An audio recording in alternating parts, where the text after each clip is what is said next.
Bonjour chers amis, bonjour chers frères et sœurs, j'espère que vous allez bien. Alors je voulais encore une fois de plus partager avec vous aujourd'hui quelques versets de la parole, faire un encouragement, une exhortation qui pourra, j'espère, parler à quelqu'un quelque part, comme ces paroles m'ont parlé à moi-même. Je voudrais aujourd'hui partager avec vous euh, quelques versets dans l'évangile de Luc, Luc au chapitre 22.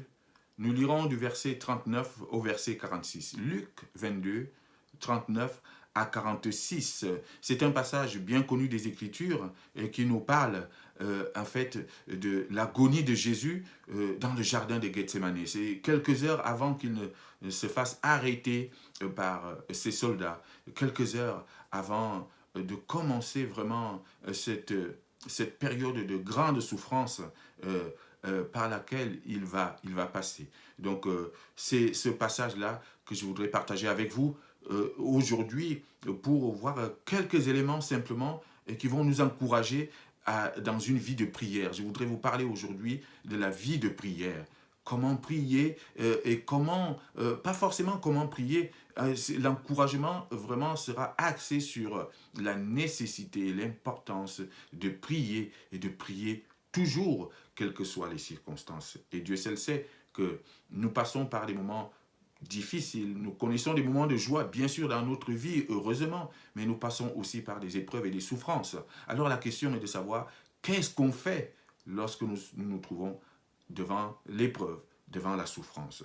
Alors j'espère que ce passage va nous parler, va nous enseigner, va nous exhorter tous à avoir une vie de prière. Alors lisons, je vais lire dans la version Louis II, Luc chapitre 22, du verset 39 au verset 46. Voici ce qui est dit.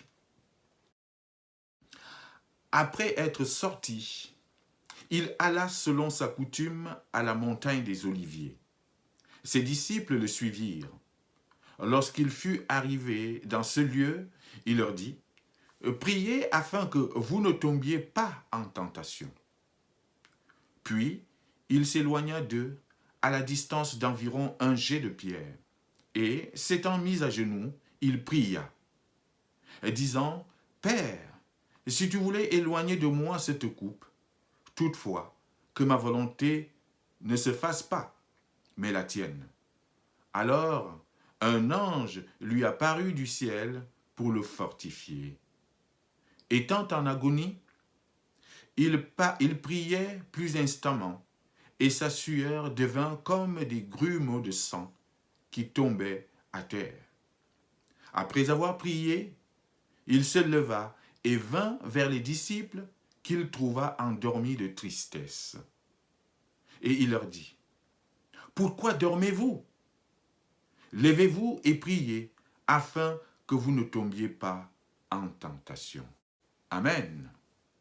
Pourquoi dormez-vous? Ça, c'est la question que Jésus pose ici à ses disciples. Pourquoi dormez-vous? C'est une question qu'on peut nous poser à nous tous, à chacun d'entre nous. Et j'espère que cette question ne s'adresse pas vraiment à une situation d'endormissement de ta part ou de ma part. Jésus pose la question aux disciples, pourquoi dormez-vous? J'espère que aujourd'hui tu ne dors pas, spirituellement parlant. J'espère qu'aujourd'hui, moi, je ne dors pas. C'est cela notre prière. Seigneur, que nous ne soyons pas dans une situation d'endormissement. Seigneur, que nous ne dormions pas. Aide-nous à nous lever. Et l'exhortation que Jésus fait à ses disciples ici, qu'il fait à nous aujourd'hui, est la suivante. Levez-vous, ne dormez pas, priez afin que vous ne tombiez pas en tentation. Levez-vous, ne dormez pas, priez afin que vous ne tombiez pas en tentation. Voici Jésus qui est à quelques heures de son arrestation. Et c'est une situation très difficile pour lui. Il est le Fils de Dieu, bien sûr. Il est venu pour cette heure-là. Mais c'est très fort, c'est très puissant, c'est très compliqué de se retrouver face à la mort. Oui, s'il y a quelque chose qui se produit et qui est extraordinaire, qui est très forte. Et cela secoue le Fils de Dieu. Cela secoue Jésus. Et il va faire ce qu'il avait l'habitude de faire. Le verset 39 nous dit, après être sorti, il alla, selon sa coutume, à la montagne des Oliviers. Jésus avait l'habitude d'aller à la montagne des Oliviers. Il avait l'habitude d'aller à cet endroit-là, pas pour faire du tourisme, pas pour contempler la belle montagne des Oliviers. Il avait l'habitude d'aller à cette montagne pour prier, pour se mettre à l'écart, pour être en relation avec son Père. Et une fois de plus, face à la mort qui arrive, face à cette tribulation qui va le secouer, il va encore une fois de plus aller dans cette montagne. Et cela me permet de nous dire quelque chose. Et si nous avions l'habitude, et si nous prenions l'habitude d'aller à la montagne, entre guillemets, d'aller quelque part, de nous mettre à l'écart pour prier. J'espère que nous avons cette habitude-là. J'espère que là où vous êtes, vous avez cette habitude de vous mettre à l'écart, quelque part, pour prier. De vous mettre dans une chambre secrète pour prier. De vous mettre dans un endroit calme, posé, pour prier. J'espère que vous avez l'habitude d'aller à la montagne et pour prier. C'est la première chose que Jésus veut nous montrer ici. Il avait l'habitude d'aller à la montagne des Oliviers pour prier. Et on nous dit ici que ses disciples l'ont suivi. Ses disciples le suivirent. Alors, il va se passer quelque chose quand il arrive à cette montagne avec ses disciples. Lorsqu'il arrive dans ce lieu, qu'est-ce qu'il leur dit? Il dit à ses disciples cette parole forte et qui nous parle à nous aujourd'hui. Il leur dit au verset 40, « Priez afin que vous ne tombiez pas en tentation. » Oui, lorsqu'il arrive à la montagne, c'est pour prier. Et il fait cette exhortation à ses disciples, « Priez afin que vous ne tombiez pas en tentation. » Priez. Oui, nous devons avoir une vie de prière. Nous devons prendre l'habitude de prier. Nous devons prier pour ne pas tomber en tentation. C'est ce que Jésus nous dit ici. Et nous présente la prière comme étant en quelque sorte un remède contre la tentation. Un remède contre la chute face à la tentation. Si nous voulons éviter de tomber face à la tentation, alors il y a un remède que Jésus nous donne ici. C'est la prière. Priez afin que vous ne tombiez pas en tentation. Ça, c'est l'un des objectifs de la prière. C'est l'un des buts de la prière. Je prie pour que je ne tombe pas face à la tentation qui se présente. Et les tentations sont nombreuses autour de nous. Les tentations sont nombreuses dans nos vies. Et c'est le diable qui tente.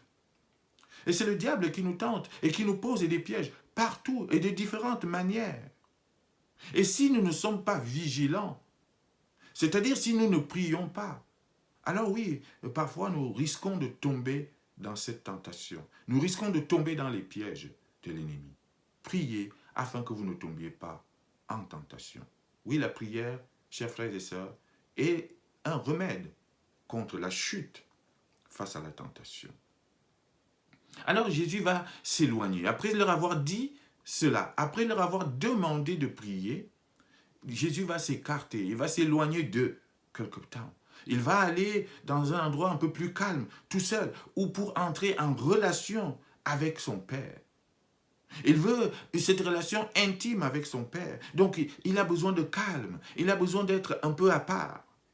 Et nous, parfois aussi, il est parfois bon de nous mettre un peu à l'écart, de nous mettre dans un endroit plus calme, de nous mettre en intimité avec notre Dieu, de chercher cette relation intime avec Dieu. Et cette relation intime avec Dieu, oui, parfois, se passe dans un endroit calme, dans un endroit secret. Et la parole nous dit, entre dans ta chambre secrète, seul à seul avec ton Père. Et voilà Jésus qui s'éloigne un peu. La parole nous dit, puis il s'éloigna d'eux à la distance d'environ un jet de pierre. Et Jésus va se mettre à genoux. S'étant mis à genoux, il pria. Jésus pria. Jésus avait la culture de la prière. Jésus avait l'habitude de la prière. Jésus avait une vie de prière. Jésus priait tout le temps. Jésus s'écartait pour prier. Jésus priait. Il ne faisait que cela. Et Jésus nous demande aujourd'hui de faire comme lui. Nous sommes des chrétiens, nous sommes appelés à suivre l'exemple de Jésus. C'est notre modèle. Il priait. Jésus se met à genoux. Si le Fils de Dieu se met à genoux pour prier, pourquoi moi, fils d'homme? Pourquoi moi, simple humain? Je ne le ferai pas. Alors oui, chacun peut faire comme il veut. Il ne s'agit pas ici de vous inciter à vous mettre absolument à genoux pour prier. Il y a plusieurs façons de se positionner pour prier. Il y a plusieurs postures à prendre. Mais l'essentiel, peu importe la posture, l'essentiel, c'est de prier et d'avoir cette vie de prière. Et la parole veut nous encourager aujourd'hui, chers frères et sœurs, à avoir une vie de prière. Pas simplement prier pour prier, avoir une vie de prière. Jésus, le Fils de Dieu, se met à genoux pour prier. C'est un exemple à suivre. C'est quelque chose qui nous parle aujourd'hui. Et quand je pense que parfois, nous voyons dans des églises, dans des endroits, des gens qui ne prient pas, des endroits qui sont censés être des endroits de louange, de célébration, des endroits qui sont là, des maisons de prière. Et nous n'osons pas ouvrir notre bouche pour prier. À la maison, j'espère que chacun d'entre nous prie.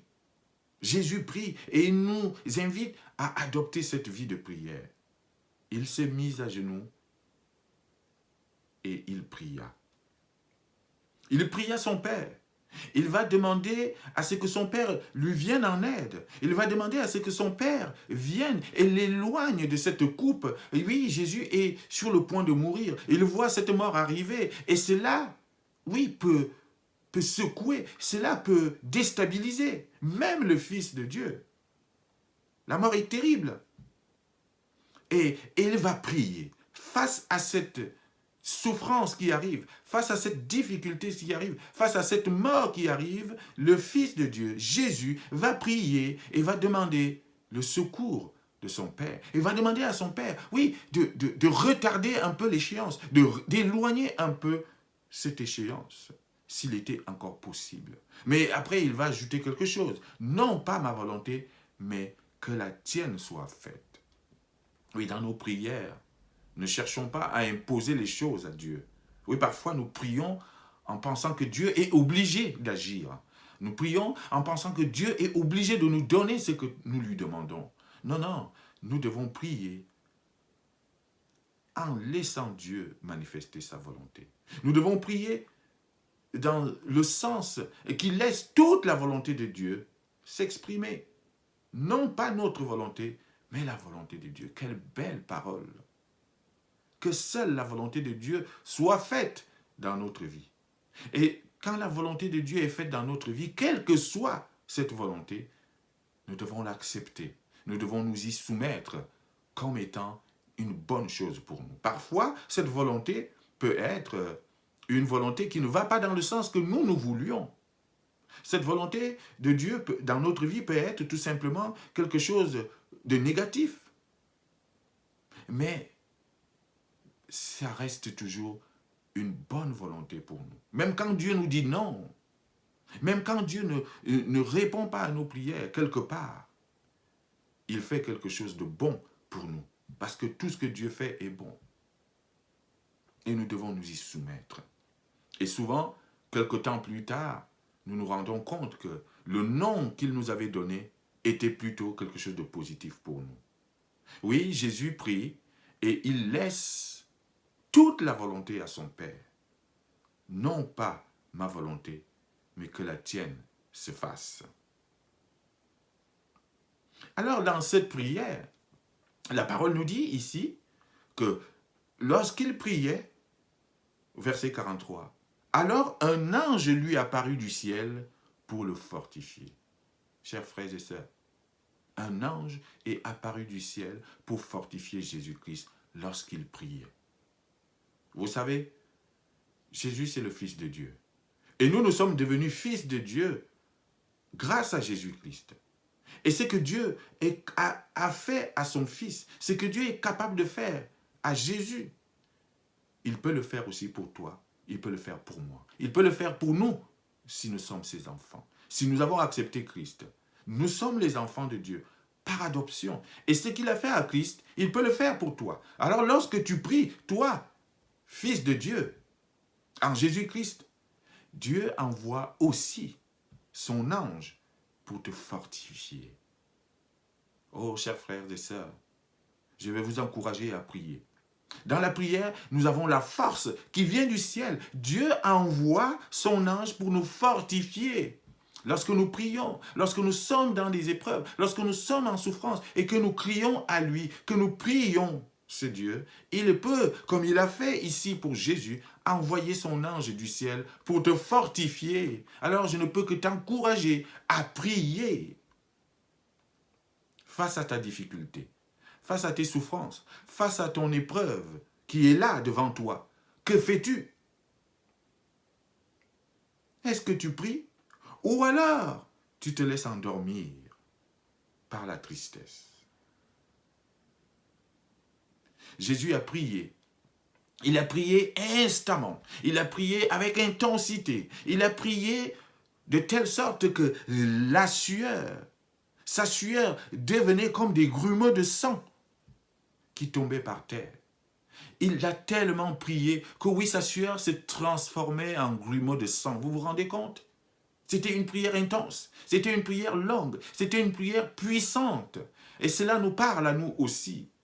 Parce que la prière de Jésus était à la mesure de l'épreuve par laquelle il allait passer. La prière de Jésus était, en quelque sorte, si on peut le dire, adaptée à la grandeur de la difficulté ou de l'épreuve qui était sur le point de l'atteindre. Cela peut nous parler. Oui, que nos prières aussi, que nous puissions adapter nos prières justement à la mesure de nos difficultés. Plus la difficulté est grande, plus les soucis sont grands, plus nous devons prier, plus nos prières doivent être régulières, plus nos prières doivent être intenses. N'hésitons pas à prier longuement lorsqu'on est chez nous, on a prié. Souvent de se mettre à part, oui.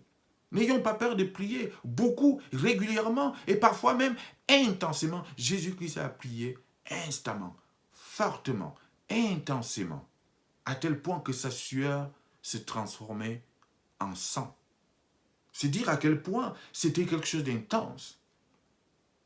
Et nous nous contentons souvent de très peu.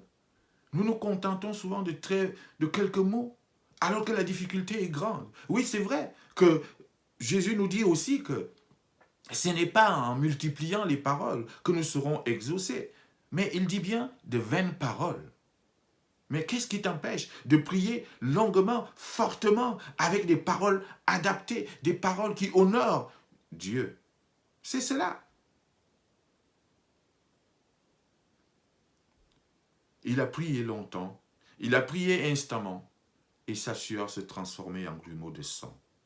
Oui, apprenons aussi à prier aussi longtemps, aussi intensément que cela est possible face à nos difficultés, face à nos souffrances, face à nos épreuves. Oui, j'ai envie de dire, plus ta difficulté est grande, plus tu dois prier, plus tu dois lever ta voix, plus tu dois prier régulièrement, plus tu dois prier intensément. Adapte ta prière à la mesure de tes problèmes et de tes soucis. Oui, Dieu enverra un ange du ciel, vous vous rendez compte, pour te fortifier. Et quand je pense que beaucoup de gens se privent de ce privilège de la prière, c'est une arme que Dieu nous a donnée, et l'apôtre Paul en parle comme une arme. Prenez donc toutes les armes spirituelles. Et la prière fait partie de ces armes. Apprenons à prier. Oui, alors après avoir prié, Jésus va venir vers ses disciples, à qui il a donné la consigne de prier pour ne pas tomber en tentation. Et qu'est-ce qu'il va trouver? Après sa prière, il va trouver ses disciples endormis. Quel dommage, quelle désolation. Jésus leur demande de prier, verset 40. Priez afin que vous ne tombiez pas en tentation. Quelque temps plus tard, après que lui, il ait prié aussi intensément, aussi fortement, il revient vers ses disciples, pensant qu'il allait les trouver en train de faire quoi? En train de prier. Qu'est-ce qu'il trouve? Il trouve des disciples endormis de tristesse. C'est ce que la parole nous dit. Après avoir prié, verset 45, il s'éleva et vint vers les disciples qu'il trouva endormis de tristesse. Chers frères et sœurs, ne te laisse pas endormir par la tristesse. Ne te laisse pas endormir par la tristesse causée par tes épreuves. Ils sont endormis de tristesse. Au lieu de prier, au lieu de veiller, au lieu de faire comme Jésus, de prier intensément, de renouveler leurs prières, de prier et encore et toujours, les disciples s'endorment de tristesse. Ils sont tristes face à cette situation. Peut-être qu'ils ressentent que Jésus va passer des moments difficiles. Et ils sont tristes par rapport à cela. Mais plutôt que de prier, ils se laissent endormir par leur tristesse. Et cela peut nous arriver dans nos vies aussi. De nous laisser endormir par la tristesse de nos épreuves, de nos souffrances, de nos difficultés, de nos maladies. Plutôt que de prier, face à ta difficulté, face à ton épreuve, face à ta souffrance, ne te laisse pas endormir par la tristesse. Plutôt que de te laisser endormir par la tristesse, créée par cette souffrance, Jésus te demande aujourd'hui de prier, de veiller. Priez. Ne dormez pas, afin de ne pas tomber dans la tentation. Ils sont tombés dans la tentation de l'endormissement. Ils sont tombés dans la tentation de la tristesse. Oui, c'est cela les disciples. Ils sont tombés dans la tentation de l'endormissement et de la tristesse. Voilà pourquoi ils ne prient pas. Et c'est ce qui peut arriver parfois, souvent dans nos vies. Et j'espère que ce n'est pas ton cas. J'espère que ce n'est pas notre cas, notre situation. De nous laisser endormir par la tristesse de nos difficultés, de nos problèmes et de nos souffrances. Et il ne manque pas ces problèmes dans nos vies. Oui, Dieu ne nous a pas promis une vie tranquille. Il nous a promis juste sa présence lorsque nous passerons par des difficultés. Mais pour qu'il vienne, nous devons l'appeler, nous devons crier à lui. Et cela passe par la prière. Ne te laisse pas endormir par la tristesse de tes problèmes. Prie. Lorsque les problèmes s'accumulent, lorsque les difficultés sont là, lorsque les épreuves sont là, lorsque la souffrance est là, plutôt que de pleurer, de te laisser endormir, plutôt que de te laisser abattre par la tristesse, Dieu te dit, Jésus te dit ce matin, prie. Prie. Prie afin que tu ne tombes pas dans la tentation de la tristesse et de l'endormissement. J'espère que ces paroles parlent à quelqu'un. J'espère que ces paroles nous parlent et que désormais, nous allons avoir une vie de prière, une véritable vie de prière face à nos situations, face à nos difficultés, pas simplement face aux difficultés. Pendant les moments de joie, prions. Pendant les moments difficiles, prions encore plus et encore plus et encore plus fortement. Prions, ayons une vie de prière. Et surtout, ne nous laissons pas endormir par les tentations, par la tristesse. Parce que c'est cela qui arrive. Lorsque l'épreuve est là, et Jésus est face à une épreuve dure, la mort. Et plutôt, il aurait pu rester là à se lamenter. Mais plutôt que de se lamenter, plutôt que de se laisser envahir par la tristesse et ne rien faire, Jésus va prier. Et la parole nous dit, il va prier instamment, il va prier fortement, il va prier intensément, il va prier longuement. Alors faisons la même chose dans nos vies et nous verrons que nous aborderons nos difficultés, nous vivrons nos souffrances différemment. Lorsque tu es dans la prière, alors tu vis tes difficultés différemment. Parce que, qu'est-ce qui se passe? Dieu, comme ici, il envoie son ange te fortifier dans ta difficulté. Dieu, quand tu pries dans ta difficulté, il envoie son ange te fortifier comme il a fait ici avec son Fils Jésus-Christ. Alors prions, ne cessons jamais de prier, chers frères et sœurs. C'est cela le message, c'est cela l'exhortation, une vie de prière. Levez-vous, ne dormez pas, priez afin de ne pas tomber en tentation. Et nous passons par des jours mauvais. Le monde passe par des moments difficiles. Nous passons par des souffrances et des épreuves. Nous passons par des persécutions. On n'en plus finir. Le Covid, les tremblements de terre, des situations de guerre. Et chacun de nous passe par des moments compliqués dans sa vie, à un moment donné de sa vie. Mais ce que la parole veut nous dire aujourd'hui, c'est que lorsque ces moments se présentent, plutôt que de nous laisser envahir ou endormir par la tristesse, nous devons juste faire une chose. Nous devons prier, lever nos yeux au ciel et parler à notre Père. Et il enverra son ange nous fortifier, comme il a fait ici pour Jésus. Alors à la fin, quand il vient, Jésus est presque désolé de trouver ses disciples endormis. Il est presque découragé. Il est plongé quelque part dans une sorte de tristesse lui aussi. Il va leur dire ceci. Lorsqu'il les trouve endormis de tristesse, il va leur dire ceci. Pourquoi dormez-vous? Pourquoi dormez-vous? Il le dit avec une telle désolation pour dire, mais vous ne savez pas, vous ne connaissez pas l'importance de la prière, la force de la prière, la puissance de la prière. Pourquoi dormez-vous? Pourquoi dormez-vous? Et il va leur redire cette exhortation qu'il leur a déjà faite au verset 40. Il va le redire ici, il va finir par là. Levez-vous et priez afin que vous ne tombiez pas en tentation. Jésus répète, et quand Jésus répète quelque chose, c'est que c'est d'une importance capitale. Il va répéter la même exhortation qu'il leur a faite au verset 40. Il va le redire ici au verset 46. Après leur avoir posé cette question, pourquoi dormez-vous?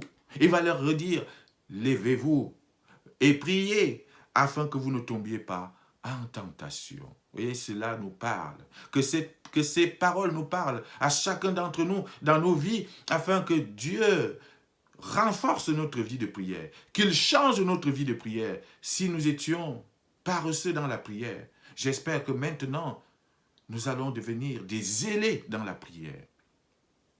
De manière individuelle, dans sa vie privée, à la maison, mais aussi dans l'assemblée. Oui, que nous apprenions à aller dans cette montagne pour prier. Et la montagne, pour nous, c'est aussi peut-être aller au temple, à l'église. Et se rassembler avec nos frères et sœurs pour prier ensemble. Et Jésus encourage aussi la prière communautaire. Lorsqu'il nous apprend à prier le Notre Père. Dans le Notre Père, nous avons que le nous, notre. Nous, tout simplement pour nous dire que c'est une prière communautaire et que nous devons apprendre à prier en groupe et ensemble. Alors peut-être dans ton église, il y a des groupes de prière. Il y a des temps de prière, peut-être le samedi midi. Mais je t'encourage à y aller. C'est une manière d'aller à la montagne pour prier. Or, il n'y a rien de plus fort qu'une prière de groupe. Ensemble, c'est encore plus puissant. Mais prie aussi chez toi. Prie aussi de manière individuelle. Prie aussi en privé. Prie, prie et prie. Alors je finirai par cette parole de Jésus. Levez-vous, priez, afin que vous ne tombiez pas en tentation. Que le Seigneur nous aide à avoir une vie de prière qui l'honore. Amen.